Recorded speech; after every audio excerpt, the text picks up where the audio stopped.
Hey! My name is Clémence and I'm so glad to meet you. First time we saw each other. So, except if you're my mom or my nan. But today, look at this beautiful view. I decided to take you on a trip with me to Paris. Today there's no rush, no suitcase, no train, no plane. We are not going anywhere, and yet we are about to travel. Welcome to Paris, a city where you can explore the world without ever leaving. So let's go without even moving. Well, start our journey at the train station, just to set the mood. Welcome to Gare Montparnasse. The story goes back to the 19th century, when France was becoming more industrialized. In 1865, the very first train line connecting Brest to Paris was created. Many Bretons, hoping for a better life, jumped on board and headed to the capital.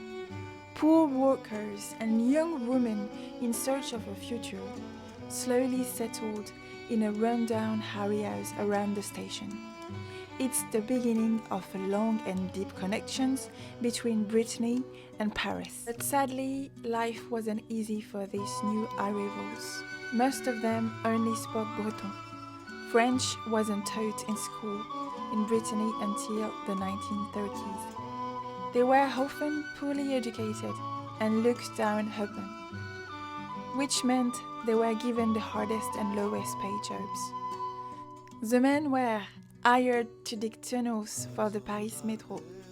The women, some found jobs as nannies or housekeepers, others ended up in less glamorous places, like the brothels of Rue de la Gaîté. People in Paris didn't treat them kindly. They were mocked for how they looked, how they dressed, and also how they talked. Out in poverty, they held on what they had, each other. In this unfamiliar city, they made the neighborhood their own. They adapted, sometimes even forcing themselves to change, to blend it, but never fully. They built a community. Little by little, associations were created to support one another, to find a work, a place to sleep, or simply to speak Breton with someone who understood. They looked after each other, not just out of necessity, but out of something deeper: solidarity, identity, memory. Because even far from home, they knew exactly where they came from. What's left of Brittany in Montparnasse today? Well, more than you think. Take a walk around the neighborhood and you spot the signs, if you know what to look. There's a famous Rue du Départ, where many Bretons first arrived. And just nearby, you find Creperie, red wines run by family from Brittany, where the galettes are still made the traditional way, with buckwheat flour and salty butter. It's delicious. If you never tried it, you really should. And then there's the Maison de la Bretagne, a cultural center that promotes Breton art, language and music. Even the cemetery of Montparnasse tells part of the history. Some well-known Bretons are buried there. Among them, writers and artists who made their mark in the capital. So yes, the trains may have stopped bringing crowds of Bretons every day, but their spirit, it never really left. But for us, we are moving on to another part of the city, or should I say, another part of the world. Welcome to the 13th arrondissement of Paris, a place full of contrast, culture and history. To many, it's known as Chinatown, but to me, it's something more. I've been coming here since I was a child, walking through the streets, holding my mom's hand, as we did groceries to cook wonderful homemade dishes. I have so many childhood memories tied to this district. The story of this neighborhood begins in the late 20th century, when waves of families arrived from Vietnam, Laos, Cambodia, and China. Many were escaping war, poverty, or political unrest. Paris, especially the 13th, became a refuge, a place to rebuild, to start fresh. But they brought more than just luggage. They brought flavors, language, festivals, rituals. They built a new life, slowly, together, transforming the area into something completely unique. Today, when you walk through the 13th, you feel it. The energy is calm but rich.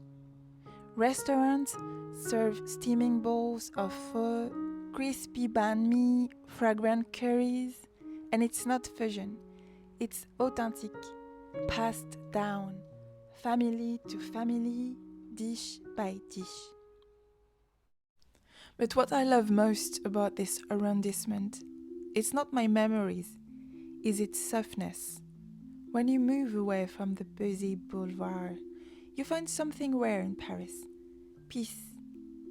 Temples tucked away, quiet courtyards, little places, and suddenly time slows down.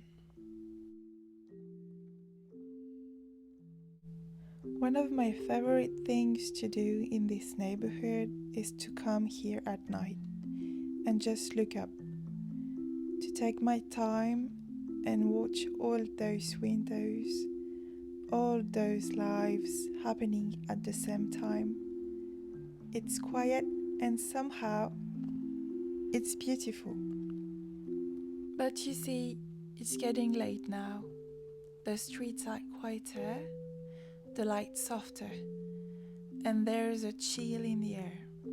So let's head home, rest, and get ready for a new day tomorrow. Night night. Now I'm full of energy, and I want to take you to a place in Paris where I feel deeply rooted by my ancestor too. To a part of Paris where Africa speaks, sings, cooks, prays, and loves.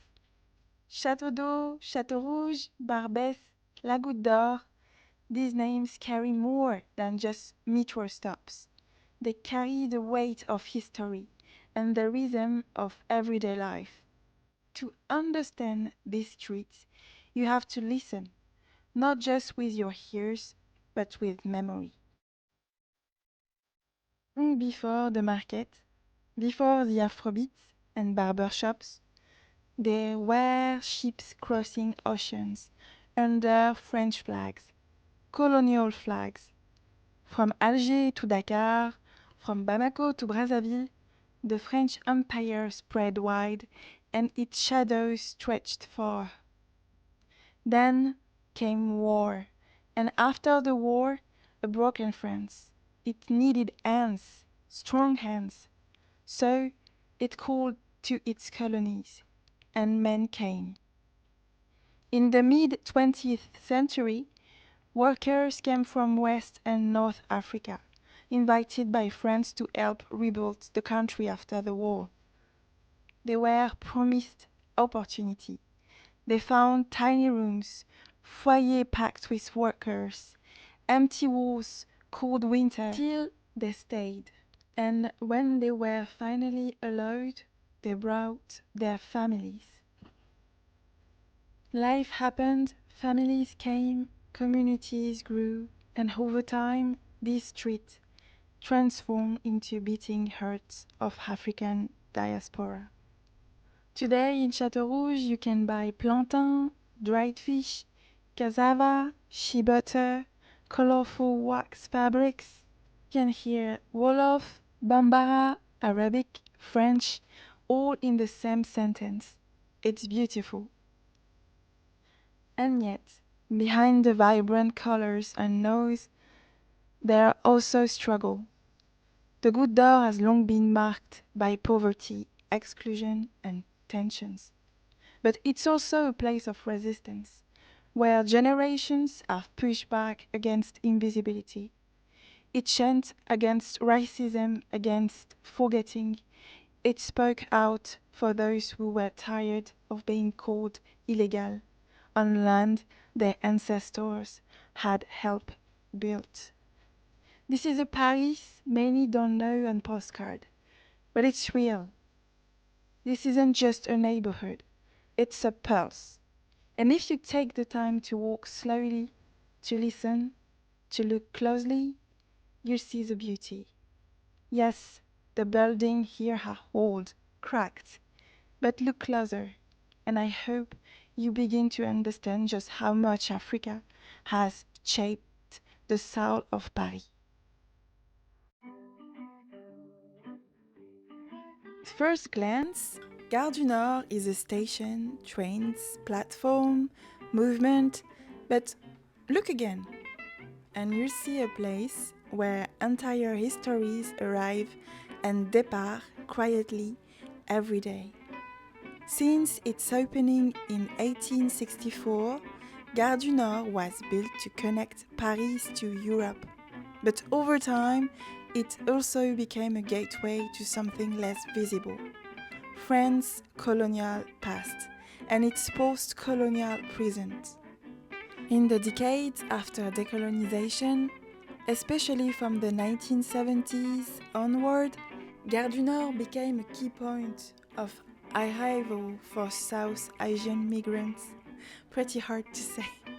From Sri Lanka, India, Pakistan, and Bangladesh, they came by train, plane, and bus, looking for safety, work, a new future. Some persons fleeing civil war in Sri Lanka, others escaping poverty in Punjab or political instability in Dhaka. Oh, and I will try a poetic conclusion. In the bustle of trains and traders, of spices and stories, we find a Paris that is not only European, but truly worldly. The South Asian community continues to inscribe its story into the fabric of the city, reminding us that identity is never fixed, but always in motion, like the trains beneath Gare du Nord and Grande Arche. Ouch, my feet starts burning and I need to slow down a little bit. In the winding street of Paris' 4th arrondissement, just steps from the Seine, lies a neighborhood with a heartbeat of its own.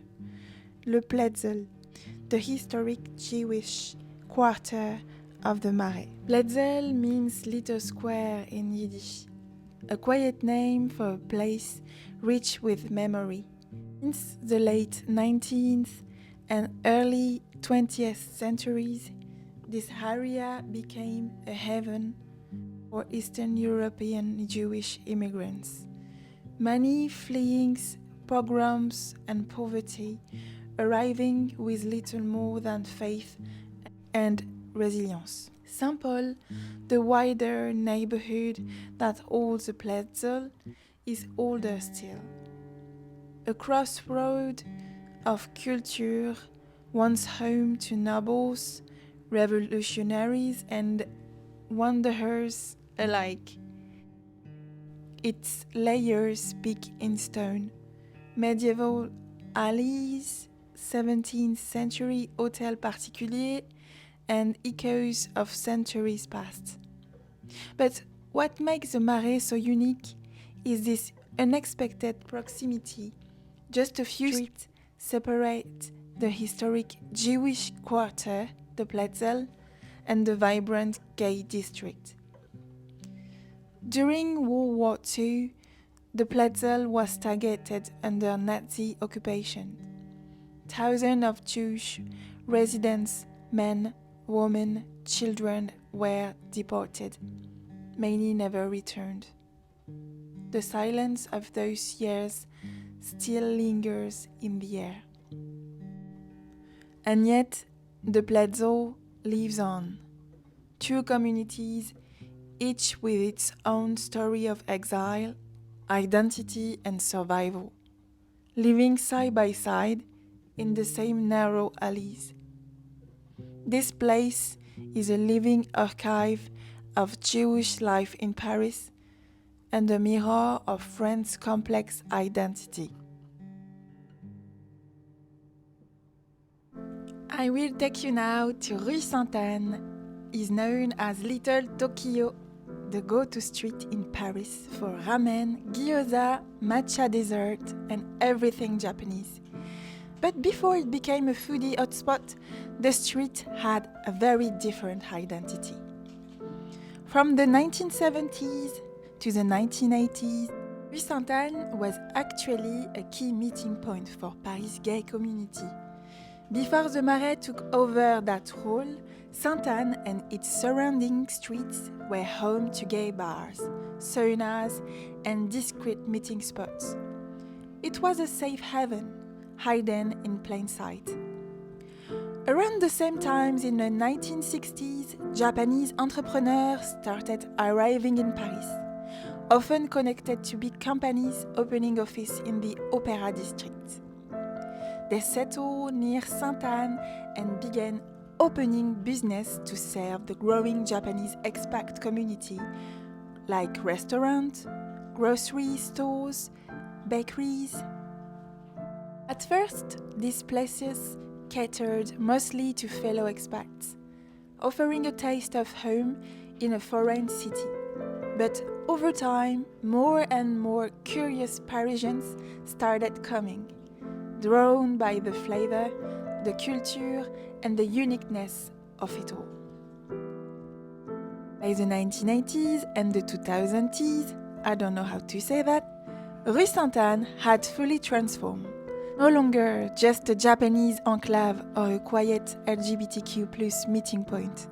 It became one of the most popular streets in Paris, where culture met, overlapped, and coexist.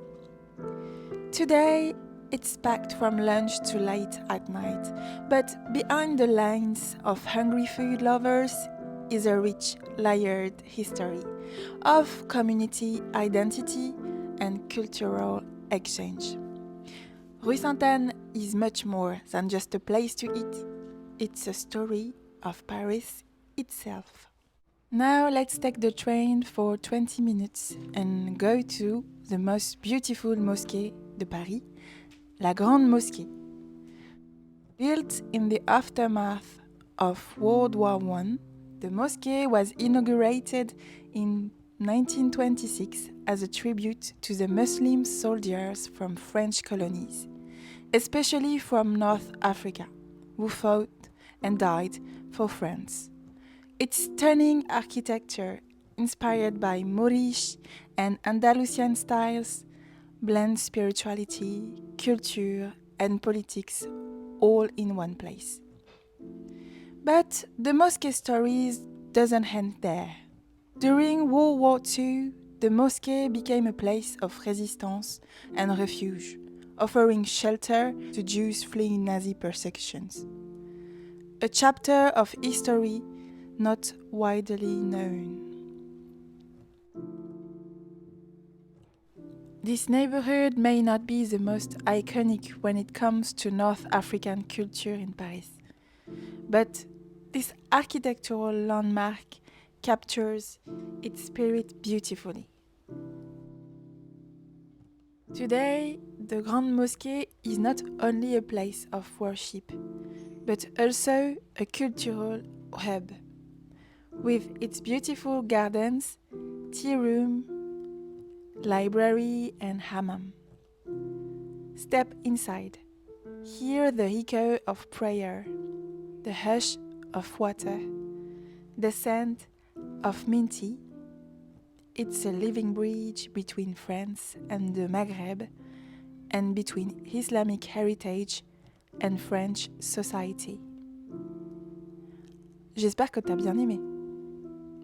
Now, to go where I want to take you, we have to take the metro. Youhou! Trop bien! I want to take you to a little bit of Iran in Paris. After the 1979 Iranian Revolution, many Iranians fled the country, escaping political upheaval and repression. But some had already planned ahead during the 1970s when Iran was wealthy under the Shah. A number of Iranians invested in modern apartment towers in Paris' 15th arrondissement. That's how a part of the Iranian diaspora quietly rooted itself in this calm, residential part of Paris. Once known for its monarchist leaning, now home to families who carry memories of another homeland. Another part of the community settled in Créteil.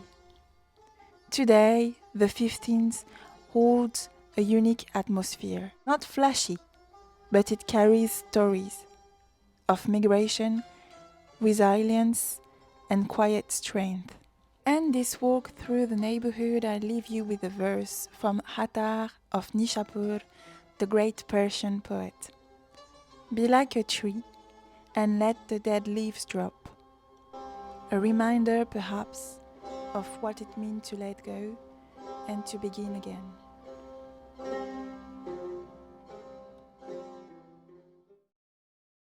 Forget the Eiffel Tower. Here the real view is from the top of the hill, where locals picnic with noodles, merguez and red wine, all on the same blanket. Belleville has always been a place for outsiders. Back in the 19th centuries, it was a working-class village, outside the city walls, full of rebels, laborers, and people who didn't quite fit the mold. Even during the 1871 Commune, Belleville was one of the last neighborhoods to surrender. Rebellious? Always. Boring? Never. Then came the waves of immigrations.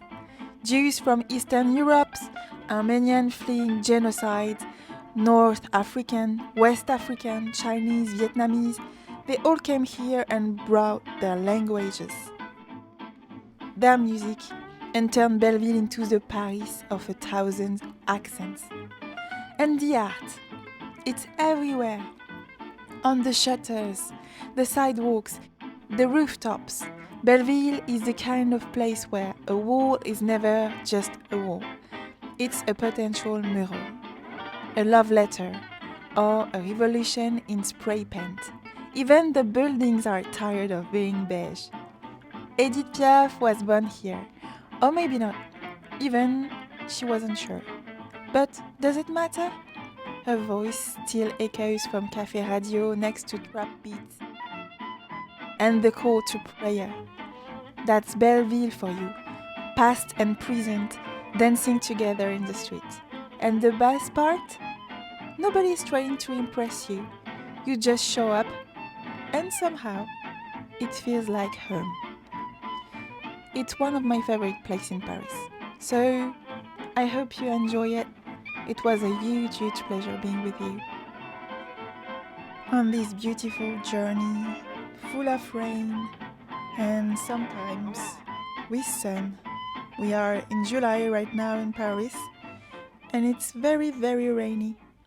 But you know, that's okay, because I spent this time traveling. Yeah, it's good. Thank you. It was a very, very good moment I spent with you again, and I hope you appreciate it. For me, it was a huge, huge pleasure traveling all around Paris with all these beautiful things and all of this everyday beauty and all of these cultures. Yeah, thank you so much. It means a lot for me if you spend the whole video with me. I really appreciate it. I will see you soon on my next videos. Bye bye. Bisous, bisous.